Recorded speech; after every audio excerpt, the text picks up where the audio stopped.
आप सभी को मेरा नमस्कार। मैं मनोज कुमार जेवीटी राजकीय प्राथमिक पाठशाला खोंटा पांगी से।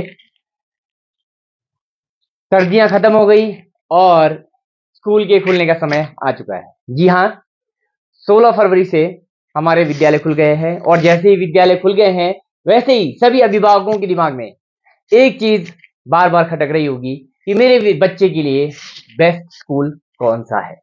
जो बच्चे नए, जो तीन तीन साल जिनका कंप्लीट हो गया है या फिर 5 साल कंप्लीट हो चुका है, जिनको आप विद्यालय में अभी एडमिट करवाना चाहते हैं, उन अभिभावकों के दिमाग में ये बात बार बार घूम रही होगी कि मेरे बच्चे के लिए सबसे अच्छा विद्यालय कौन सा है।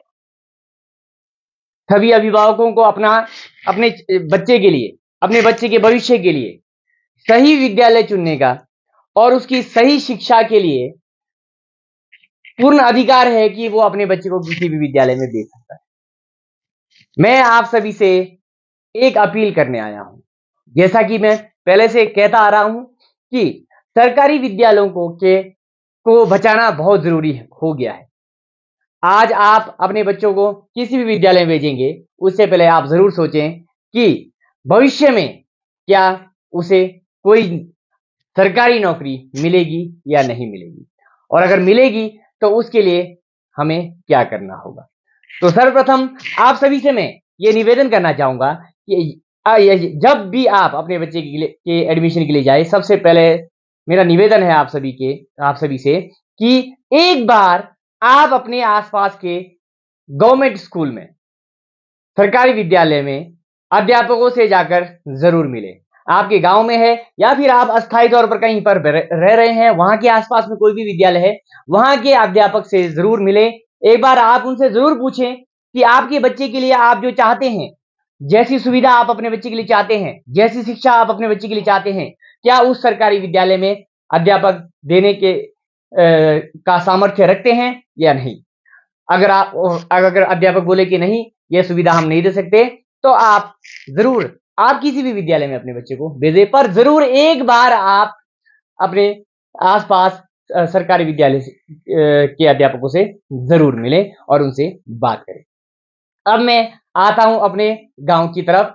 मेरे गांव में 4 सरकारी विद्यालय हैं, जैसे आप सभी को पता है, और चार में से 2 विद्यालय हमारे पास स्मार्ट स्कूल बन चुके हैं, जिसकी वीडियोस मैं पहले भी आपसे शेयर कर चुका हूं और जिसकी जानकारी आपको मैं पहले भी दे चुका हूं। जी हां, आज हमारे किन्नौर में, जिला किन्नौर में छोड़ के पूरे हिमाचल में ऐसे बहुत ही गिने चुने स्कूल होंगे। खासकर प्राइमरी विद्यालय तो जिला किन्नौर में सिर्फ इकलौता स्कूल है पांगी में, जहां पर जो पूरी तरह से स्मार्ट क्लासेस से लैस है, जहां पर वाईफाई से कनेक्टेड क्लासरूम्स हैं और सभी डिस्प्ले जो है स्मार्ट है। तो आप सभी से मैं निवेदन करना चाहूंगा, और जो 2 स्कूल हैं उनका आने वाले भविष्य में बहुत ही जल्द, यदि आप सभी का सहयोग होगा, तो वो भी स्मार्ट स्कूल बनने के लिए रेडी होंगे। बस हम सभी को उसमें अपनी अपनी भागीदारी सुनिश्चित करनी है। तो मैं कुछ जानकारी आप सभी को देना चाहूंगा कि आप अपने बच्चों को हमारे विद्यालय में क्यों भेजें। सबसे पहले जो हमारे विद्यालय में जो चीजें हैं, जो नई चीजें हुई है या फिर जो सुविधाएं हमारे विद्यालय में है, उनके बारे में आपको मैं जानकारी देना चाहूंगा। साथ ही साथ में आप सभी को मैं ये भी बताऊंगा कि हमारे विद्यालय ने पिछले कई सालों से कितनी उपलब्धियां प्राप्त की है। सबसे पहले सर्वप्रथम हमारी जो डायनेमिक टीएसटी है, श्री हिस्सेकर्मा जी, वही हमारे विद्यालय की सबसे बड़ी खूबी है, जिन्होंने अपने लेवल पर पूरे चारों विद्यालयों को आगे बढ़ाने के लिए अपना भरपूर योगदान दिया है और उनकी बदौलत ही आज सेंट्रल स्कूल जो है इतनी तरक्की कर रहा है और पांगी गांव के विद्यालय जो है तरक्की कर रहे हैं। साथ ही साथ हमारे जो चारों स्कूल के जो अध्यापक हैं, वे बहुत ही अपने कार्य के प्रति कार्य में निपुण है और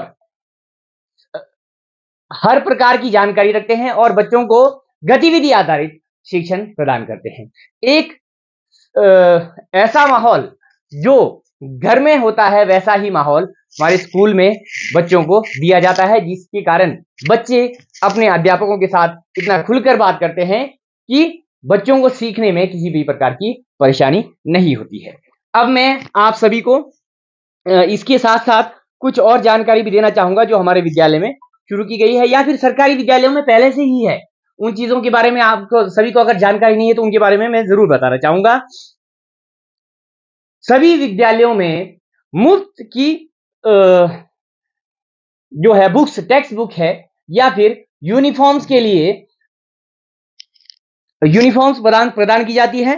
हमारे विद्यालयों में हिंदी और अंग्रेजी दोनों माध्यम से शिक्षा दी जाएगी। यदि स्कूल प्रबंधन समिति चाहे तो कंप्लीट इंग्लिश मीडियम भी हम कर सकते हैं, परंतु हम यहाँ अभिभावकों का जरूर हम उनसे बात करते हैं कि उनको ऑप्शन देते हैं, चाहे तो उनकी मर्जी है, बच्चे की मर्जी है कि वो हिंदी मीडियम में पढ़ना चाहता है या इंग्लिश मीडियम में। हम दोनों ऑप्शन बच्चों को देते हैं।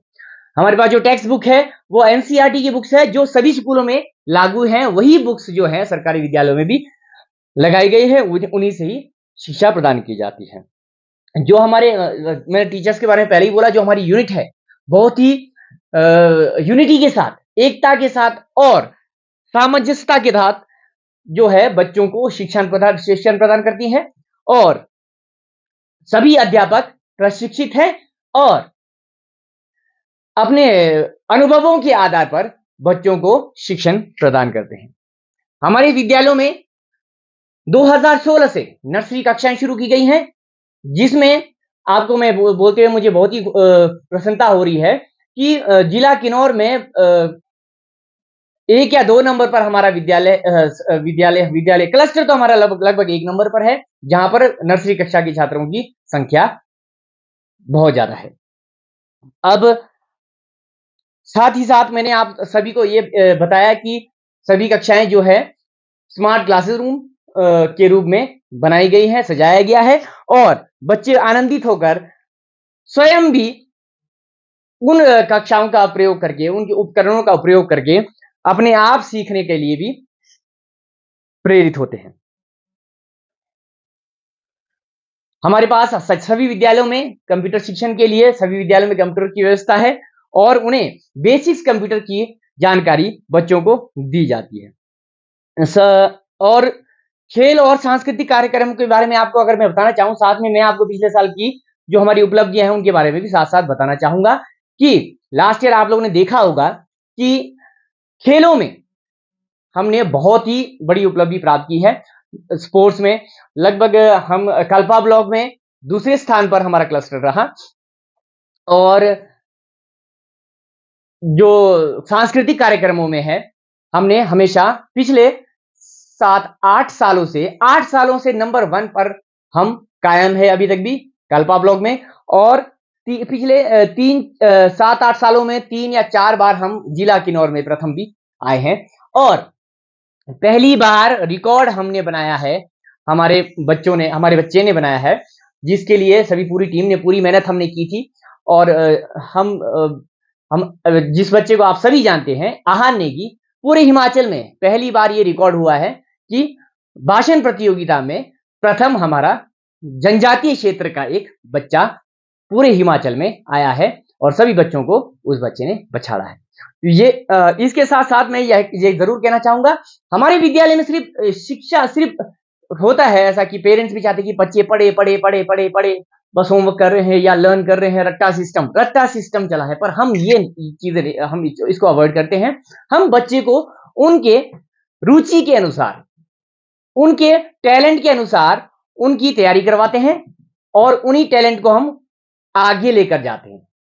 उन्हीं टैलेंट के आधार पर उन बच्चों को हम आगे ले जाने के लिए प्रेरित करते हैं। उसी का नतीजा है कि हमारे बहुत सारे बच्चे जो हैं कल्चरल एक्टिविटी में, स्पोर्ट्स में बहुत आगे जा रहे हैं और जो बच्चे पढ़ाई में अच्छे हैं तो वो कहीं ना कहीं चयनित होते जा रहे हैं। और आपको मैं बता दूं, लगातार पिछले 3 सालों से एक स्टेफन योजना है, उस स्टेफन में भी पूरे कल्पा ब्लॉक में हमारे 3 बार लगातार बच्चे अव्वल आए हैं। तो साथ ही साथ हमारे विद्यालय में एक्स्ट्रा क्लासेस की योजना भी है। तो जैसे कि आमतौर पर बाकी स्कूल में 10 से 3 या 4 बजे तक ही पढ़ाई होती है, परंतु हमारे विद्यालय में सुबह 9 से 10 एक्स्ट्रा क्लासेस और शाम को 4 से 5 एक्स्ट्रा क्लासेस की योजना भी बनाई गई है, और जो आगे भी चलती रहेगी, जिसका फायदा बच्चों को होता रहेगा। और साथ ही साथ मैं आप सभी को बता दूं, एकलौता किन्नौर का ऐसा स्कूल है पूरे हिमाचल का। मैं पूरे हिमाचल के बारे में पूरी जानकारी तो नहीं रखता हूं, फिर भी मुझे जहां तक जानकारी है, 12 महीना स्कूल खुला रहने वाला इकलौता पांगी का सेंटर है, जहां पर बच्चों को पूरे साल भर शिक्षा दी जाती है। स्कूल कभी भी बंद नहीं होता है, यानी कि बच्चों को पूरे 12 महीने जो है शिक्षा प्रदान की जाती है। तो ये इकलौता स्कूल है, और जिसमें हम बच्चों को सैनिक स्कूल, ईएमआरएस या फिर जवाहर नवोदय विद्यालय या फिर कोई स्टाइपेंड योजना है, तो उनके लिए हम बच्चों को फ्री कोचिंग देते हैं। इसके साथ साथ हमारे विद्यालयों में सांस्कृतिक, नैतिक और मूल्य की शिक्षा, जो हमारे सरकारी विद्यालय में, आप लोगों को पता है कि सरकारी विद्यालय में आप सभी पढ़े हैं, कहीं ना कहीं पेरेंट्स जो है आप सभी सरकारी विद्यालयों से पढ़े हैं। वहां पर एक मूलभूत जो बात है, वहां पे संस्कृति और मूल्यों की जानकारी या फिर ज्ञान दिया जाता है, जो इस वक्त में बहुत जरूरी हो चुका है। तो हमारे विद्यालय का स्लोगन भी है कि शिक्षा वैसी जैसा आप चाहो। आप सभी जरूर एक बार सरकारी विद्यालय के, अपने आसपास सरकारी विद्यालय के टीचर से जरूर मिलें, और आप जो चाहते हैं उनसे बात करें कि आप ये सुविधा अपने बच्चे को जो देना चाहते हैं वो देते हैं कि नहीं देते हैं। अगर बाकी आपके ऊपर है कि आप उस बच्चे को, अपने बच्चे को जहां पढ़ाना चाहे पढ़ा सकते हैं। पर हमारा स्लोगन ये है कि हर बच्चा बोले नाथ से, सरकारी स्कूल जाऊंगा आज से। तो उसके लिए हम दिन प्रतिदिन मेहनत करते जा रहे हैं, और आप सभी का सहयोग भी चाहते हैं, ताकि हमारे विद्यालय जो है बंद ना हो। आज आपको दिख रहा है कि चारों तरफ जो है सरकारी संस्थानों का जो है बंद होते रहना, जो भी बहुत चिंताजनक है। एक विद्यालय के बंद होते ही 7 लोगों का रोजगार खत्म होता है। तो आप सभी आइए, सरकारी विद्यालयों को बेहतर बनाइए। अगर आप जुड़ेंगे तभी सरकारी विद्यालय सुधरेंगे, और अगर आप बाहर से ही बोलते रहेंगे कि सरकारी विद्यालय में ये नहीं है, वो नहीं है, तो इस तरह से सुविधाओं का आना मुश्किल है, और स्कूल बंद होते जाएंगे, और साथ साथ रोजगार भी खत्म होता जाएगा। आज एक बार फिर से मैं आप सभी से निवेदन करना चाहूंगा, एक बार आप सरकारी स्कूल का विजिट करें, अध्यापकों से बात करें, और उसमें क्या बेहतर सुविधाएं आप लाना चाहते हैं, क्या सुविधा आप देना चाहते हैं, देखना चाहते हैं, उसके लिए आप अपने अध्यापकों से बात करें, अपने पंचायत लेवल पे बात करें, अपने ब्लॉक लेवल या फिर किसी भी इसके भी आप बात करें, पर सरकारी विद्यालयों को आगे लाएं, ताकि हर बच्चा बोले नाथ से, सरकारी स्कूल जाऊंगा आज से। धन्यवाद।